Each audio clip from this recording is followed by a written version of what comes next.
Bonjour, c'est Maud Sow, le porte-parole du regroupement des boulangers du Sénégal. C'est quoi l'objet de ce face-à-face avec la presse? Bon, comme vous l'avez constaté, aujourd'hui, nous assistons à une scène terrible. Voir un chef d'entreprise qui ferme ses portes pour défaut de moyens pour continuer son travail, c'est une scène que nous, en tant qu'entrepreneurs, ça fait mal au cœur. Parce que tout ça, c'est dû à un non-engagement. euh, c'est dû à un non-engagement.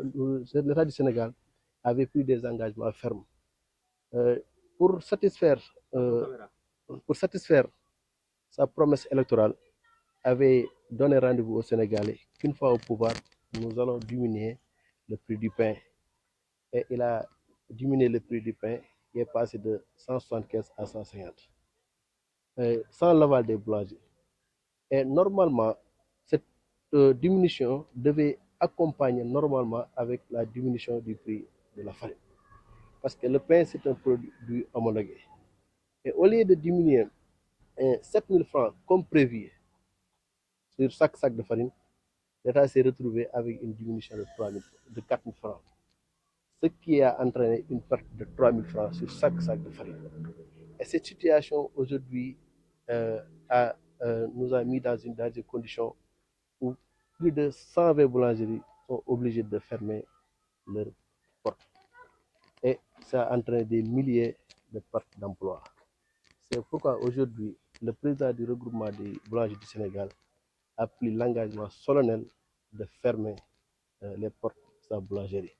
Il ne l'a pas fermé parce qu'il l'a fermé parce qu'il ne veut pas continuer. Parce qu'actuellement, tous les produits homologués ont connu une augmentation. Les améliorants, même le sel, le levure, l'électricité, même l'eau ont connu une augmentation. Ce qui est anormal, on ne peut pas homologuer le prix du pain sans homologuer les produits dérivés. Parce qu'on ne peut pas parler du pain sans parler des améliorants, sans parler des levures ou du sel. Même le sel, qui constitue un produit qui n'est pas essentiel chez les Sénégalais, a connu une augmentation de plus de 150%. Et actuellement, plus de 120 boulangeries sont contraintes de fermer leurs portes. Est-ce que vous avez pensé aux impacts? Oui, normalement, parce qu'il y a des milliers de jeunes qui sont partis en chômage. Et ce qui est désolant, c'est que nous avons en face avec des autorités, avec un ministère qui n'honore pas leurs engagements. Aujourd'hui, on lance un appel solennel au Premier ministre, M. Ousmane Sonko, de revoir les pères de famille qui, à cette veille de Tabaski, sont dans des difficultés énormes. Nous lançons un appel solennel au président de la République, M. Bassirou Diomaye Faye, à donner des instructions fermes au ministre du Commerce pour venir en aide aux chefs d'entreprise qui sont les boulangers. Parce qu'on a eu plusieurs rencontres avec les ministres du Commerce et ses services.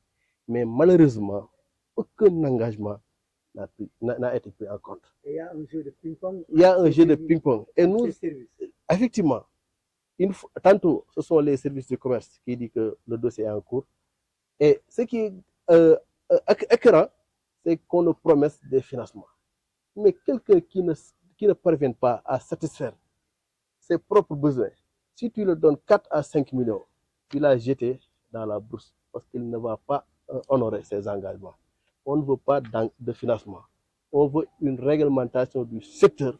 On veut une vérité des prix, c'est-à-dire calculer le rendement, calculer la production qu'on va mettre en rapport avec le véritable prix. C'est-à-dire, nous ne demandons pas à l'État de nous subventionner, mais nous demandons à l'État d'appliquer ce qu'on appelle la vérité du prix. Calculer tous les produits dérivés qui accompagnent le pain et donner aux Sénégalais un pain de qualité, mais aussi à un prix raisonnable. Alors, vous déplorez également les tracasseries que vous subissez avec les services du commerce du département de Kermassar, avec presque des amendes sur plus de 40 boulangeries qui aujourd'hui sont en train d'étouffer. Effectivement, surtout durant le mois de Ramadan, ils pensent que le mois de Ramadan, c'est le mois béni où les boulangeries se frottent les mains, alors que tel n'est pas le cas. C'est pourquoi dès les 2 premiers jours, ou bien les 3 premiers jours, l'ensemble des secteurs de commerce sont sur le terrain pour faire ce qu'on appelle le adu calpé aux boulangers. En tant que structure, nous dénonçons ces ajustements et nous le condamnons jusqu'à la dernière énergie.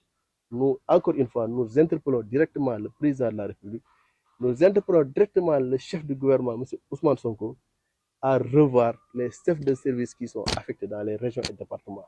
Parce qu'en réalité, ces gens ne font pas correctement le travail. Et on est désolé de le dire. Kermassar, Pikine et tout, je peux dire tout le Sénégal.